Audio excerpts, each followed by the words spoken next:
lecture is sponsored jointly by the Marshall Center, the Department of Political Science at the University of Richmond, and the Hesburgh Lecture Series. The Hesburgh Lecture is inspired by the late Father Hesburgh of the University of Notre Dame, who left a legacy of lifelong learning, which our speaker talked a little bit about earlier. Since 1986, lectures by Notre Dame faculty have showcased the depth and breadth of the university's academic expertise and research and teaching. The series furthers the mission of the Notre Dame Alumni Association to provide meaningful continuing education opportunities to Notre Dame alumni and their friends.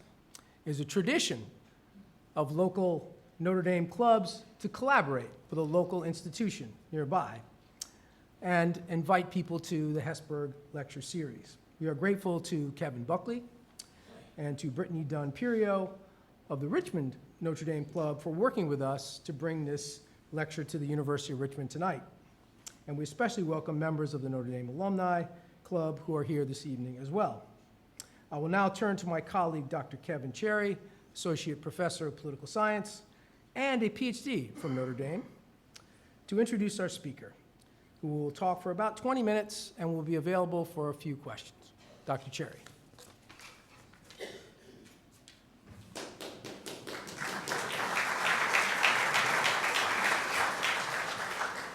As Dr. Palazzolo said, I'm wearing a couple of hats here tonight. As a Spider, I would like to thank the University of Notre Dame and the Notre Dame Club of Richmond for its sponsorship of the Hesburgh Lecture Series. As a Domer, I'd like to thank the Department of Political Science and the John Marshall Center for the Study of International Statesmanship at the Jepson School of Leadership Studies. And I've heard that some people have occasionally exaggerated the size of crowds at their events. I'm looking out and I think that that's definitely not the case here tonight. And I think the reason for that is our guest, Professor Josh Kaplan of the Department of Political Science at the University of Notre Dame. He did his undergraduate work at the University of California, Santa Cruz, and his graduate work at the University of Chicago. He has taught at Notre Dame since 1987, which is the same year that they hired Hall of Fame women's basketball coach Muffet McGraw. He is the author and narrator of Political Theory, the classic texts and their continuing relevance, and The People and the Ballot, a history of American political parties. A dedicated teacher, he has taught a variety of courses at the university, covering a wide range of topics, from Plato to rational choice theory, and the novellas of Herman Melville to Southern politics. So we hope you enjoy your stay here in Richmond. Thousands of first-year students have taken his Introduction to American Government course. Notre Dame's student body presented him with the Frank O'Malley Undergraduate Teaching Award in 2006. He received the Caneb Awards for Excellence in Teaching in 2000 and in 2006. He also received Notre Dame's Edmund P. Joyce Award for Excellence in Undergraduate Teaching in 2009 and in 2016, and the Doc Weiler Award for Excellence in Undergraduate Advising in 2012. He clearly has a passion for teaching. While working in the departmental office at Notre Dame in my last year there, I had the opportunity to observe Professor Kaplan interacting with students. He consistently displayed both patience and kindness. Students, as I have learned, appreciate and remember that, which is one of the reasons I think so many of his former students turned out tonight. He also displayed much more organization than a political theorist ever should. And one of the few regrets I have about my time at Notre Dame was not serving as a teaching assistant for him.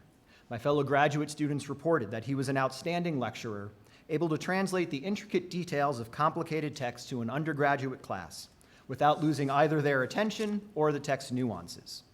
And in organizing tonight's lecture, I saw enough correspondence from alumni to confirm these reports. Professor Kaplan left a deep impression on his students, sparking their interest in government and encouraging them to think more carefully about the problems we encounter in political life. And tonight he will speak about what some believe to be one of those problems, the Electoral College. Please join me in welcoming Professor Josh Kaplan of the University of Notre Dame.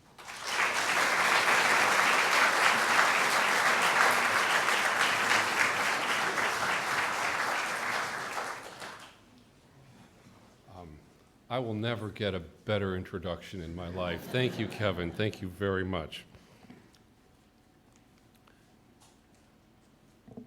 Sometimes we begin with our principles and our reason and our political positions and party preferences flow from that. Sometimes it works the other way around. Sometimes we begin with a preconceived sense, this is what we think, and therefore this is my position on this issue. The Electoral College has gone from being, in a sense, a kind of technicality in the way we elect presidents to a contentious and a partisan political issue. All of the Democratic presidential hopefuls are trashing it. Republicans are defending it. My purpose tonight is not to debate the Electoral College, the pros and cons with you, and I'm not here to persuade you this is good, that's bad. Rather, I want to think through with you, want to explore the consequences of Electoral College reforms that have been proposed. You're going to encounter these arguments, oh, we should do this, we should do that, and this is one of the topics in politics that is more complicated than it sounds. And all of the proposals come with consequences that we can foresee, and they will surely come with consequences that we can't foresee. So this evening, again, I want to explore with you some of the possible consequences of the various ways we might reform the Electoral College. And you notice the subtitle is, or the title, Be Careful What You Wish For. Now, my own thoughts on the Electoral College, and I don't want anybody to think the way I do. I just don't. But I'll tell you, my own thoughts on the Electoral College, it takes about 90 seconds to go over this. But this is where I'm coming from with it. If we were starting over and we lost our copy of the Constitution and we had to think, okay, got to elect the president, how should that work? I think it's safe to say that even the staunchest defender of the Electoral College would not come up with that if we were starting over. Imagine it's like, hey, I've got an idea. We'll have the election, and people will vote for who they want to vote for, and then we'll have, let's say 538 people, and they'll do whatever they want. Like, heck yes. Why didn't I think of that? So I don't think that if we were starting over, we would do that. However, you know the expression, the devil you know. All of the reform proposals, because what we're talking about is a procedure for voting. No procedure is neutral. All procedures have biases. And all of the proposals come with their own package of consequences, biases, and odd things that could happen, many of which might be worse than what we have now. I'll just put it that way. But let me just walk you through some of these, and you can decide for yourself. We're going to look at and consider 4 possible reform proposals. Here's what they are, and we're just going to walk through them one by one. Let me start, though, by going over with you briefly how the Electoral College works. And I'm doing this not because I don't think you know how the Electoral College works, but just to highlight a few features that I'm going to refer to later. Let's start with just the most basic thing about the Electoral College. We know that each state gets a certain number of electoral votes, and the candidate who wins in that state in 48 of the states gets all of that state's electoral votes. So basic thing, and you probably learned this when you were in grade school, how many electoral votes does each state get? Well, it's the number of representatives plus the number of senators. That means each state has a minimum of 3. The maximum is determined by a cap on the total number. About 110 years ago, the House of Representatives said 435 is enough. And they capped the total size of the House at 435. Every 10 years, the Constitution requires the government to conduct a census. It's on the zeros. And then in the year following the census, there's what's called reapportionment, where based on population shifts, there's an algorithm that determines how many representatives each state gets, with a minimum of 1. Mathematically, what this means, and I'll expand on it a little bit, mathematically what it means is that at some point, the ratio of the population to the number of electors gets wacky. So I'll be, is that a problem? We'll get to that in a minute. 538, that number ought to be 535, shouldn't it? Where are the other 3? DC. DC, they don't get representation, but they get electoral votes. We have several small states listed here.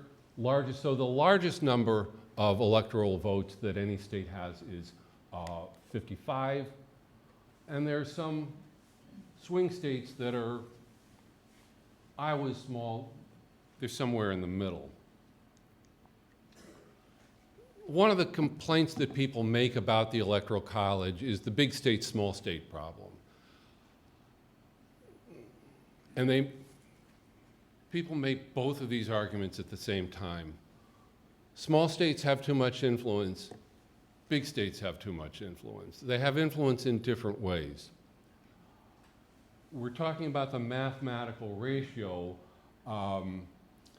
The average, and that number is a little out of date, the 580,000 people per electoral vote. It's a little bit higher than that. That's about the average, but if you look at the ratio in Wyoming, it's different. And in the large states, it takes more people to produce an electoral vote. Now, the idea here, the criticism is that this unfairly advantages voters in small states. They have more influence than voters in large states. Now, I've never known anyone from Wyoming who thinks they have more influence than someone from California. And I mean, do you? I'm not going to tell you what to think, but what you would be saying, I just think Delaware has too much influence, and that those people in Delaware, you know, they're skewing the election results. But anyway, that's mathematically, like, it's not, the ratio is not even. Even if the electoral votes were apportioned or divided up more proportionally, Donald Trump still would have won. He would have lost 3 electoral votes.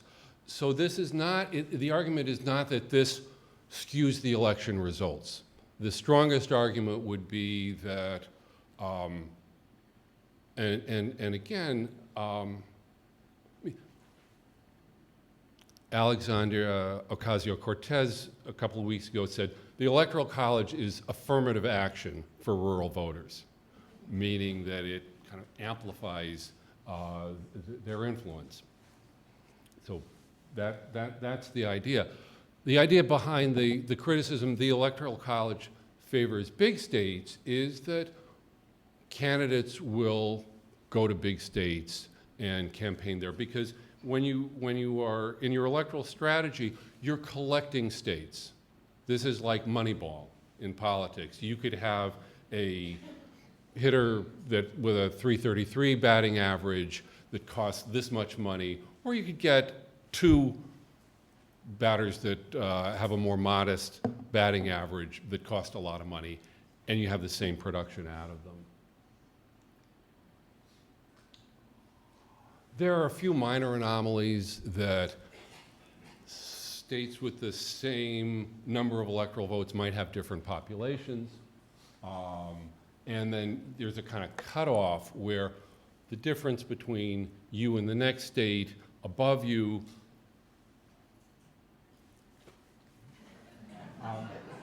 there's another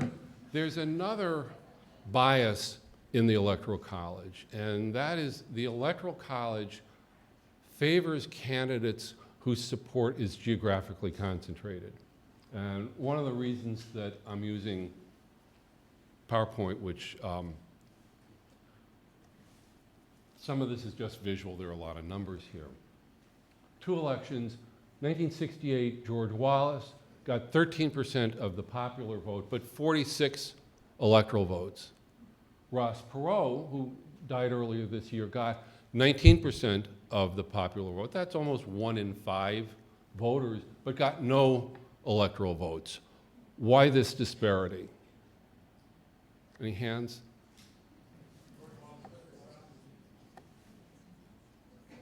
Wallace was a regional candidate. Yeah, his support was geographically concentrated, and it was enough to win certain states. And the way it works with most states is it's a plurality, not a majority, but a plurality in that state. You get one more vote than your opponent, you get all of the that state's electoral votes. This is called the winner-take-all system. And so the winner-take-all system is one of the targets of some of the reform proposals. First reform plan that I want to mention is the automatic plan. The idea behind the automatic plan is that we would keep electoral votes, but eliminate the people, that is, the electors. Every state gets the same number, but we don't actually have the people. Now, the Electoral College is not a place, it's a process. I was sort of disappointed to discover that they don't actually meet in Washington, D.C. in November, but they meet in their state and they send in the number. What would be the advantage of the Electoral College? It would eliminate the potential problem of the faithless elector, which I'll talk about in a second. One of the consequences is that it would require a constitutional amendment. That is, the Constitution is pretty specific in spelling, these are people. And so to change that, you would require a constitutional amendment. When I talk about the consequences or the consequences of the reform proposals, I'm talking about how it would actually change just the mechanism of this, but then also the broader question of the consequences for party strategy, party platforms, and the American system more generally. The Constitution does, as I mentioned, doesn't require the electors to vote the way the people vote. There are some safeguards in the process. That is, if a Republican wins that state's, wins in that state, the party chooses the electors. So there's some mechanism built in to increase the likelihood, but it's not required. Some states have laws, some parties have rules, but the penalties are so minor that they wouldn't really hold anyone to this. Now, I'm waiting for, I don't know, Bill Clinton and James Patterson to write a suspense novel about, and I've got the title for the book. It's called The Faithless Elector, right? I would read it. In all of American history, there have only been 167 faithless electors. So this, just as the Electoral College has not worked the way it was probably originally intended to work, this is the editorial, fortunately, but the potential for a faithless elector has turned out to be inconsequential. Candidates have died. There were only 67 in all of American history who actually voted for someone other than the person who won, the candidate who won in that state.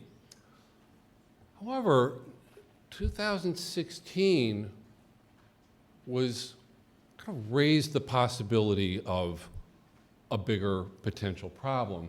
In fact, there were 10 faithless electors. The choices were a little goofy, and I don't mean anything against those candidates, but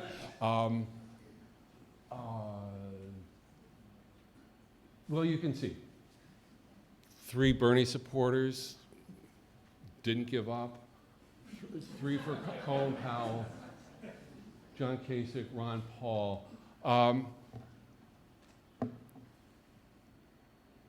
I've lived through a number of elections, but last November, or November 2016, I heard an argument that I'd never heard in my life, and that is, and this was in editorials and all, where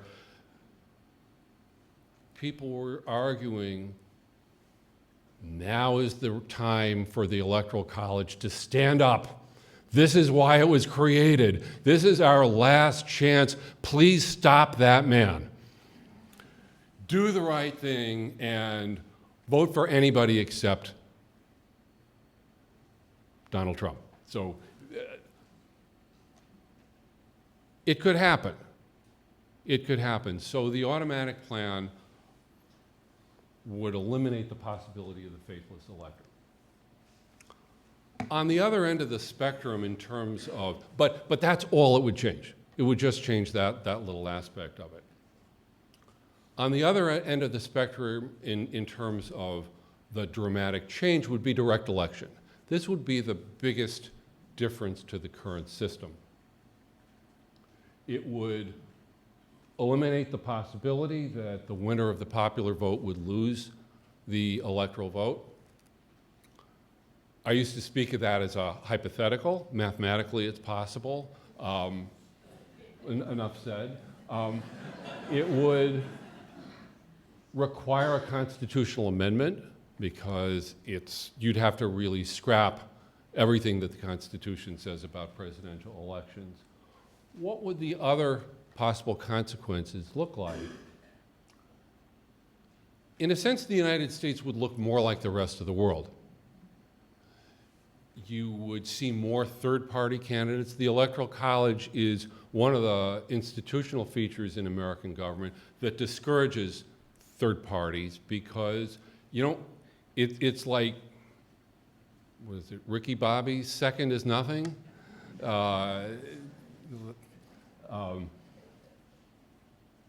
You would surely see third-party candidates who would be in a position then to influence the election, the outcome.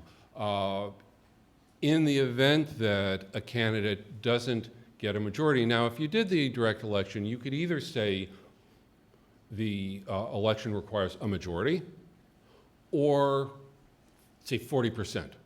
To win, you have to hit 40%. But with third-party candidates, several other candidates outside the 2 major parties would make it more difficult to reach the 40 or 50%. And so you would greatly increase the chance that no candidate would get a majority. Now, this is not necessarily the end of the world. In France, there's an election, and then they have another election a few weeks later, just with the top two candidates. In between, there's some wheeling and dealing. Again, it's not like, I mean, it's probably a little less crazy than the Electoral College itself, but not the end of the world. However, imagine how this would play out. Imagine, who would the third-party candidates be? What kind of third party are we talking about? I'll let you use your imagination on that. Now, it would also, and this is something else I want you to think about, how would you campaign differently if there were a direct election? Now,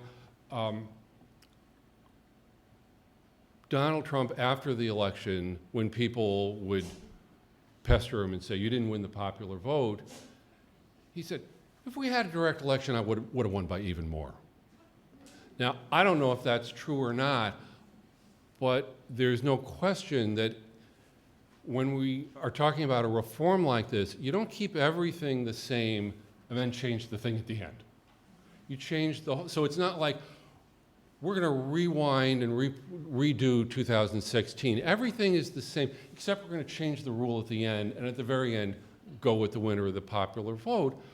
Once you know it's the winner of the popular vote, everything else changes.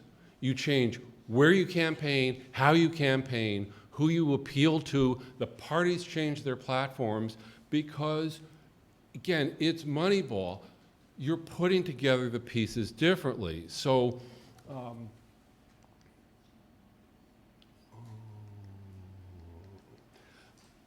Republicans would campaign in California, Democrats would campaign in Texas, and if you're a candidate, you're going to go where the voters are. It's like, I have this amount of money to spend, I'm going to hit the major media markets. And so I'm going to go after people I don't go after at all now. So would it change the urban-rural balance in influence? You just look at the numbers. And it might not, but again, if you are a Republican and there's direct election, you think, I can get a whole lot of votes in places where I don't even try under the current system. And you're thinking the same thing if you're a Democrat. Now, I talked about France and the orderly kind of thing. The Constitution spells out a procedure. What happens if no candidate gets a majority? What happens? Well, the election goes to the House, and the House of Representatives decides. Now, you're thinking, well, the Democrats or the Republicans, whoever has the majority in the House. But there's a little tweak in how this works. The election is decided by the House. There's a vote by the states in the House, but each state gets one vote. And so it would come down to probably which party has the majority of representatives from that state. So you're already thinking, just imagine what this would look like. Just election goes to the House. Potential for deals. When George Wallace ran for president, he didn't expect to win, but his hope was to deny victory to either Nixon or Humphrey, and then he would be in a position to make a deal. He could tell Hubert Humphrey, like, Hubert, I can make you president. However, that civil rights stuff that you've been working on since 1948, there are going to be some changes. So, like, how bad do you want it? And he would say to Richard Nixon, I can make you president. This is what I want in return. So funny things could happen with that kind of deal making, and that's what happens in multi-party systems. To build a majority coalition, you have to bargain with parties with a little bit of support because you have to put together a majority. Oh, election goes to the House, each state gets one. Currently, so what would it look like now? Currently, the Republicans have a majority of representatives in 26 states. And let me remind you, we have 50 states. So 26 Democrats have majorities that, you know what I'm talking about, the majority of representatives from that state. Democrats have majorities in 22 states, and there's a tie in Michigan and Pennsylvania, equal number of Republicans and Democratic senators.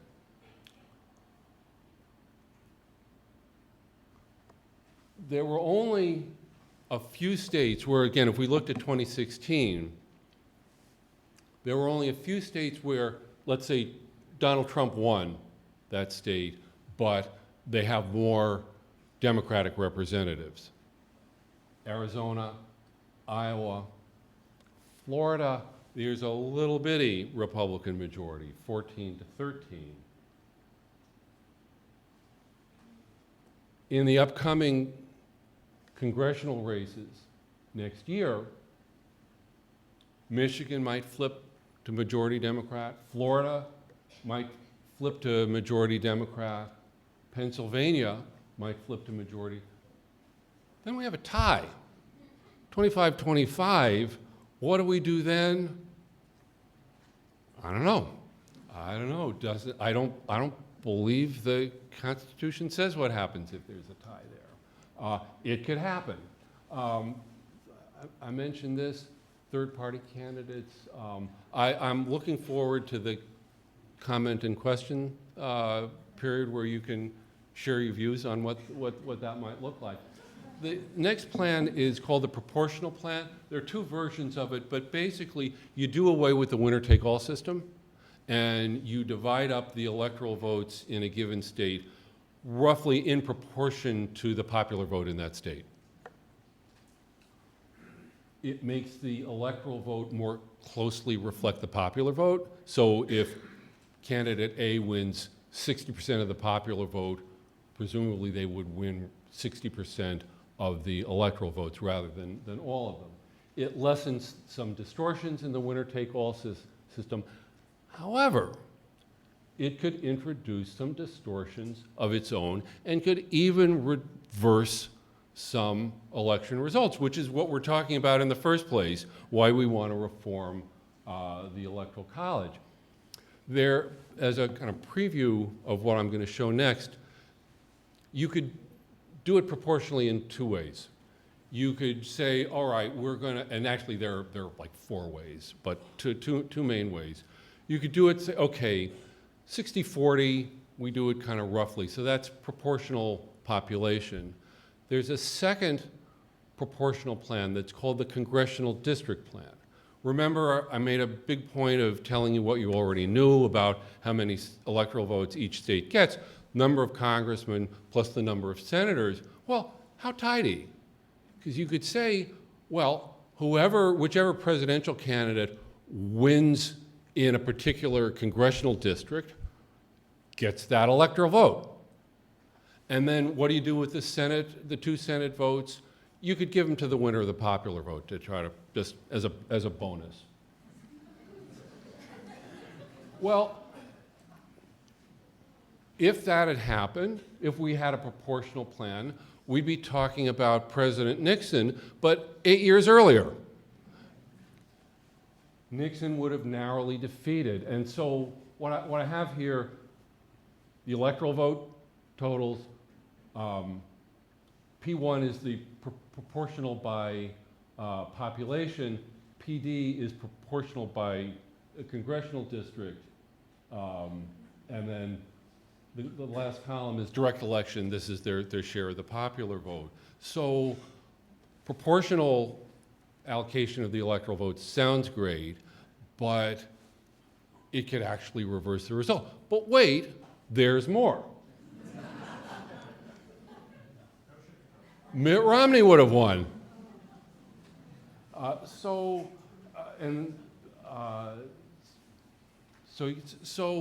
like, oh shoot, I thought we'd fixed that problem.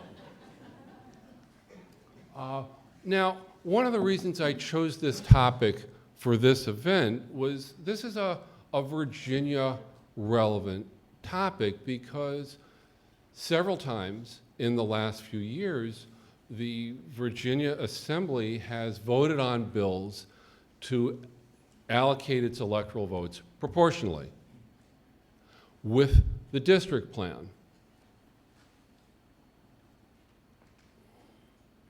They've either been vetoed by the governor or haven't passed.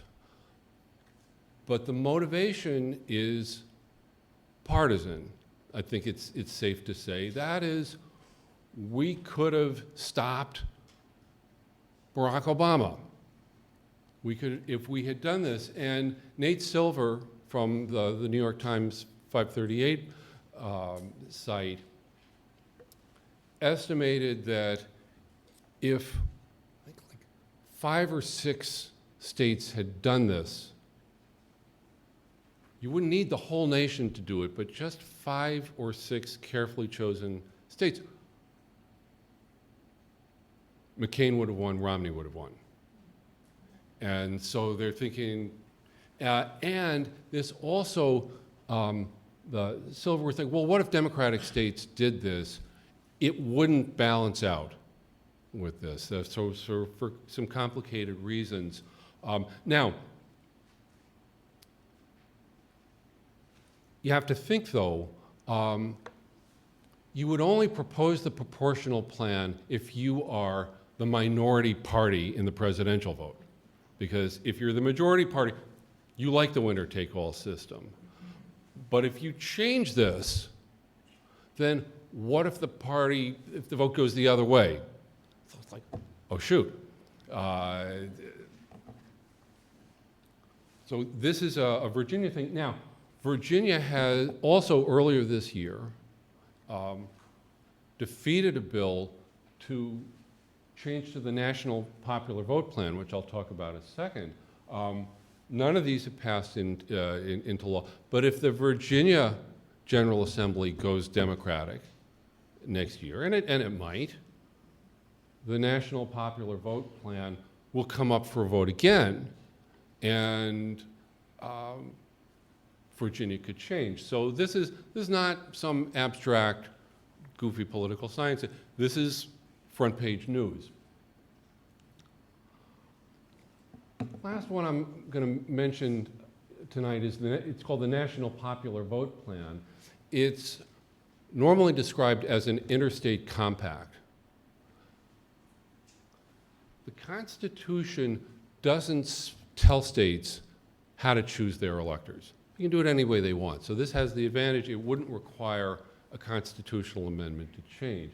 But it would be an interstate compact where states would pass a law pledging that its electors will vote for the popular vote winner.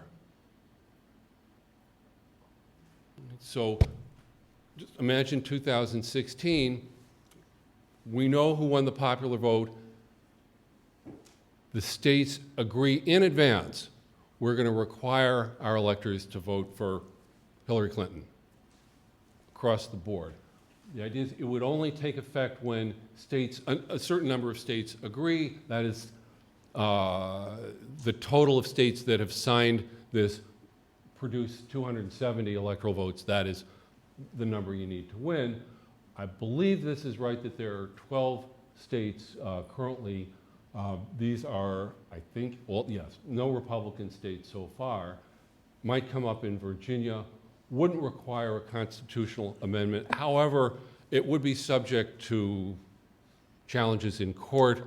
The Constitution has some rules about interstate compacts, like you can't do them without the approval of Congress.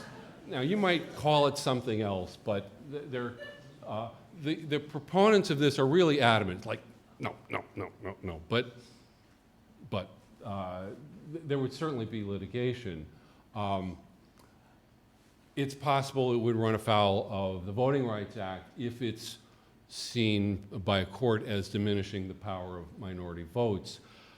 Again, with the Electoral College, and this is kind of where I started with, we say, oh, it's unfair here, it's become a partisan thing, but if you went back 20 years, 30 years, 50 years, you would say, no, the Electoral College is a vital part of the enfranchisement of black voters.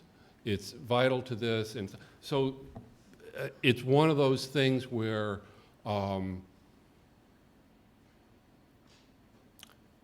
people aren't always consistent in it's tempting to simply decide this as on a strategic basis, like what's going to help my side. But as I hope you've seen tonight, it's a kind of slippery thing, and that's how politics works. What goes around comes around, and it could help me this time, but hurt me next time. Okay. Before I get to questions and comments, I have a few thank yous. These events always come with a long list of thank yous. I hope you get that this is truly heartfelt. I'm so grateful to the Notre Dame Club of Richmond for inviting me. This is a really big deal for me. I'm grateful to the University of Richmond Department of Political Science, the John Marshall Center, to Professor Palazzo, to Professor Cherry, who I should have mentioned up there, to help make this possible. Catherine Rockwell was very patient with me, and she's a lot more organized than I normally am. She was a really big help to me. I'm grateful to you for sharing your time with me.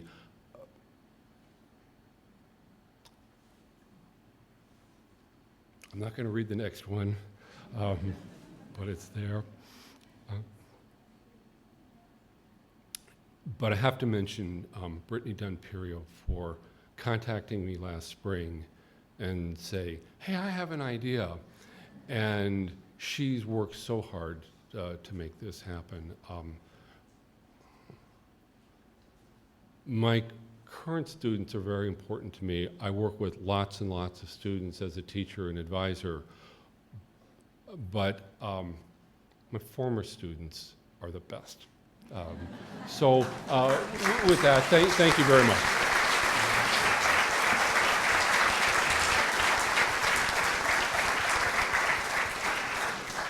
So now we're back for questions and comments. Yes, please. The writers of the Federalist Papers warn about the tyranny of the majority.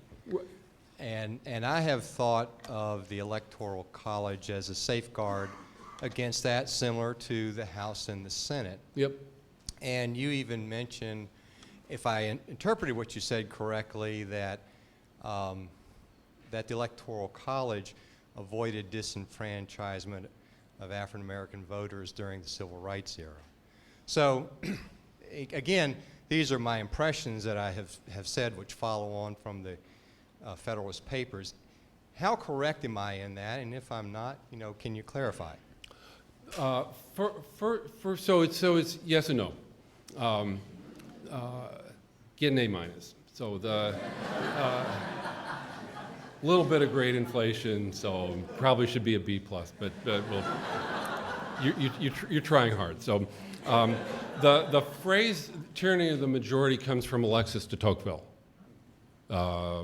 Later on, it's not a Federalist Papers phrase. However, the Federalist Papers talk about tyrants, and the idea is that behind the Electoral College, and again, if you read this part of the Constitution and the 12th Amendment, the writing is very difficult. It's just difficult to understand, and forgive me saying this here in Virginia. But I don't think they quite thought this out thoroughly with the Electoral College, and it certainly hasn't worked the way it seems like it was set up to work.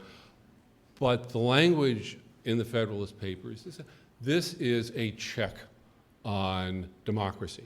The Constitution has any number of checks on democracy. We don't vote for Supreme Court justices, et cetera, et cetera. But the idea was, imagine where the people elect someone, they've been duped, they elect someone who's clearly unfit for office. The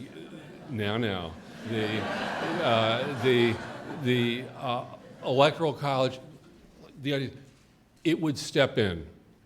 Senators were originally elected not by the people. It took a constitutional amendment in the early 20th century to do that, but by a legislative caucus, party leaders in the state. But so you're right, the argument in the Federalist Papers is it's there to prevent the people, to reverse if the people make a bad choice, because people can be duped, they can be bought off, and so you have a group of leaders who are in a position to, well, let's just think about this and correct what they see as a mistake. Now, so you're quite right. That is the basic argument. Would you agree, Kevin? Yeah. Okay. All right. Yeah, question here. Yeah. I think you laid out very carefully and apolitically the complex system and process Yeah. of electing the President of the United States. Yeah. We know there's no system, regardless of whatever system you're going to create, is going to be a perfect system. Correct. The impetus, at least to me, has begun when Al Gore Sure. won the popular vote and, of course, lost the election. Right. Then it was compounded tenfold, thousandfold That's right. when Donald Trump, who is by many people despised, and I think the impetus to changing this system is to, as a result of these two individuals winning, losing the popular vote. Now, historically, other than these two, has the system been relatively fair, if there's such a word as fair? Yeah. There have been, beside those two, there have been 3 other elections where the winner of the popular vote didn't win the electoral vote. All of them were complicated. 1824, you had Andrew Jackson,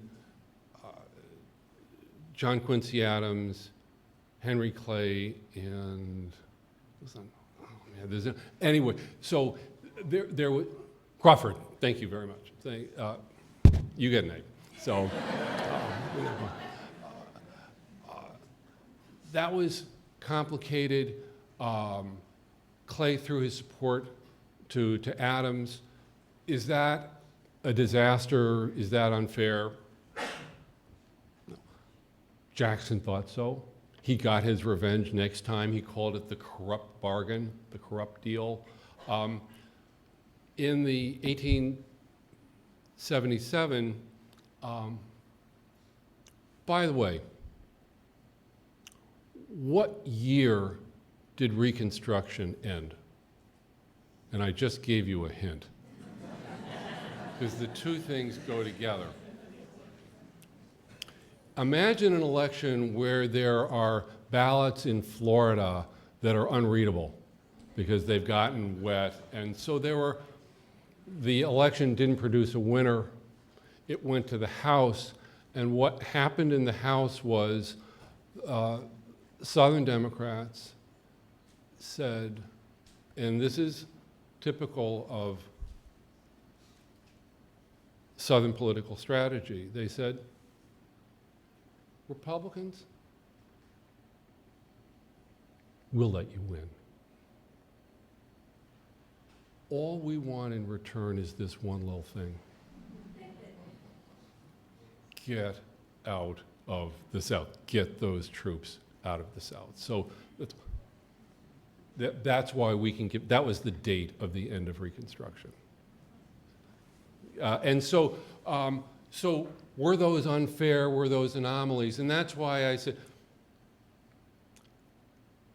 would those problems be better or worse than the potential problems with the others? That's kind of what again, that's why I say it's the devil you know, and you set it up just right.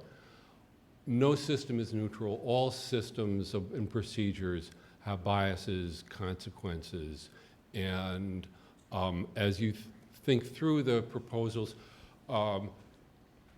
you might want to say, look, if you were of a certain mind, you'd say the last 2 Republican presidents lost the popular vote, and so this becomes an issue for Democrats. But again, what goes around comes around. This could work, and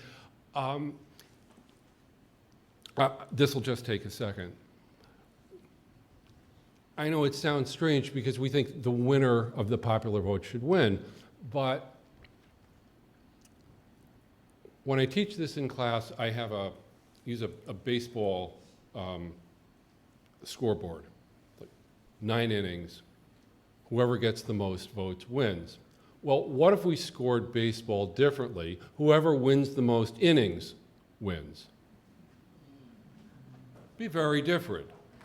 Because your strategy would be, you tell your relief pitcher, and the team would probably have 20 relief pitchers, short relief pitchers. You'd say, we need 1 inning. We need 1 inning. Well, you think, okay, that's really goofy, but that's how tennis is scored. You can get fewer points, you can get fewer games, and still win, because it's not whoever wins the most points, it's whoever wins the most sets. I've never heard anybody say that's unfair. I've never heard any tennis player say, I should have won, I won more points, because coach would say, well, you didn't win the ones that mattered. And so there's nothing necessarily unfair about it. I know sounds like a funny thing to say. But other questions? How about gerrymandering? Gerrymandering, okay, gerrymandering is relevant to this because of the congressional district proportional plan. Because if the idea is we want to divide up the electoral votes in proportion to the popular vote, and we do it by congressional district, you follow me? Point I'm trying to make here. Just like last night in North Carolina, you can still see gerrymandering there, even though we tried to correct it. Gerrymandering, if you had, let's say, they had 100,000 voters, and you get 5 congressmen, 20,000 congressmen per congressman, and you divide that state up equally, north and south, or Right. east and west, Right. and each, to get your 5 congressmen, there'll be smaller slice of pie in some places of the state, smaller areas and larger areas, but it will still be more equally balanced from the people in the state to vote to their conscience Right. than having a gerrymandered state.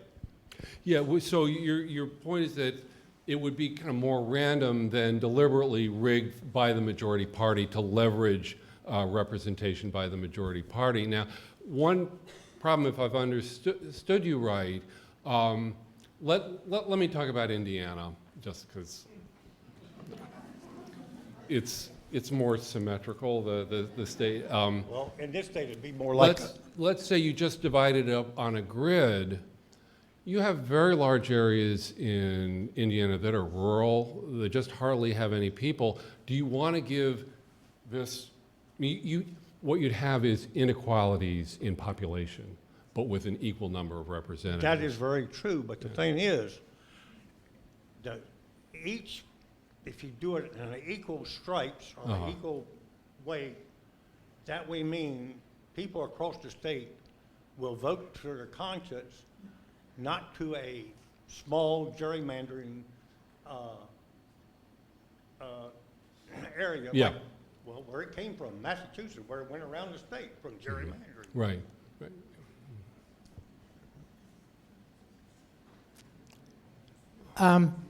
In one of your early slides, you showed a list of the so-called Yeah. states, the key states, Right, the swing states. swing states, including a couple of smaller states, Iowa and Wisconsin. Right, If you did away with the Electoral College system, right. why would any candidate campaign in a state like Iowa or Wisconsin? Because they don't have the votes of a California where you can campaign along the coast and get just gobs of votes. New York, where you can campaign in that area, get gobs of votes. And would those areas basically be just abandoned in presidential elections? Yeah, that's one of the fears if we went to direct election. And we know that there's a big rural-urban divide now. And this is one of the arguments that made in defense of the Electoral College. Again, this is Moneyball. I don't know, but I'm sure there are people who do this for a living who are wondering, can I get a majority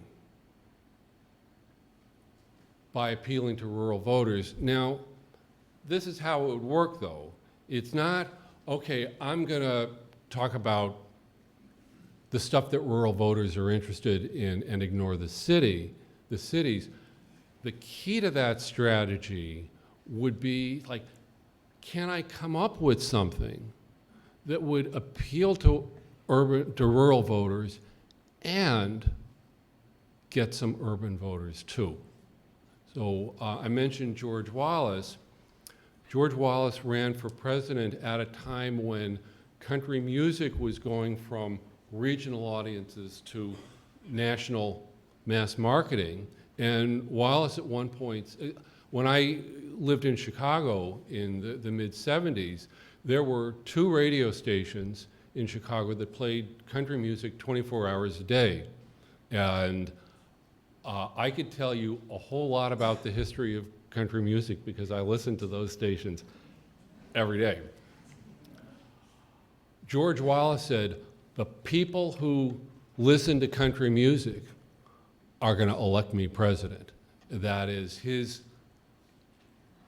insight was, what works for me in the South will also work for me in the North. And so I'm sure there are ways where someone could come up with, I'm going to win rural voters, but I'm also going to win some urban voters too. Let's say, hypothetically, what if I made abortion one of my issues? Like, whoa, all of a sudden, we're not talking about, so there could be a combination of issues that would appeal to both. And that's how politics works. But I understand what you're saying. The idea, now, you have to remember what I said about Congresswoman Ocasio-Cortez. Are we talking about affirmative action for rural voters? That is, those poor rural voters, they need help because there just aren't enough of them. There aren't enough of them. Isn't that why we have elections? But again, I think the way it would play out is that someone's putting together a strategy that would, I'm picking up votes here, I'm picking up votes there. Also, the way candidates run for president, like, geez, is it worth my while to go to Wisconsin? Is it worth my while? The concept of swing states wouldn't mean as much, certainly. But because things are televised and, I mean, televised, that shows how old I am. It's like, but because you can distribute stuff on the internet, it doesn't exactly matter where you campaign because you can give a speech and draw on it elsewhere. But that's, yeah, that's one of the concerns about direct election. Would candidates ignore large parts of the population? But again, politicians are creative, and they will find ways to put together coalitions that wouldn't have occurred to ordinary people. How do you get, I'm a candidate, I want to appeal to poor people and I want to appeal to rich people. There are ways to do that. So that's the art of being a politician. So understand, like, and a lot of things what we've been discussing this evening is about the questions of how we elect presidents and what the outcome of any given election, any given system will produce. I'm curious if you could speak at all, though, to the other side of it, which is the voters' participation in that process, Right. and our confidence in the outcome. Given that, I mean, I'm a millennial, so 2 of the elections that have taken place in my lifetime have failed to produce a popular vote Right. winner that won the election. You're starting to get suspicious. Yeah. Yeah, one of the benefits of a direct election would be fewer people. It would certainly raise turnout, because if you're in California, why vote? Whether you're a Democrat or Republican, why vote? You know what the outcome is going to be. You're in South Carolina, why bother? You know what the outcome is going to be. But with direct election, every vote would matter. And that would be, you're quite right. You know, I'm talking about procedures and this or that. This is the heart of American politics. And the idea that there are generations who are cynical, who feel like, what's the point? My vote doesn't matter. I'm seeing the outcome. That's a problem.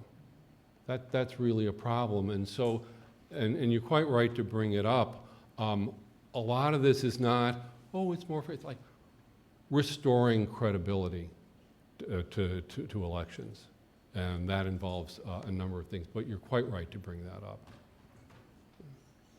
Okay, now, here's where, Okay. Professor, Yeah, I've got to. we're sort of out of time. He's going to However- take my battery No, out take- and no, put me take- back no, in the take- box. no, no, seriously. Professor Kaplan will hang around a little bit if other people have questions. We're at the 8 o'clock hour. And I can just tell from the response that if you were to run for office, What's the you title want of to my go talk? to direct popular vote. Be careful what you wish for. You gotta go Okay. direct popular vote. Yeah. No electoral college. Okay, so you'll So- be elected. But you gave a lot of thank yous. We want to thank you for coming here tonight. You're very welcome. Thank you. Thank you very much.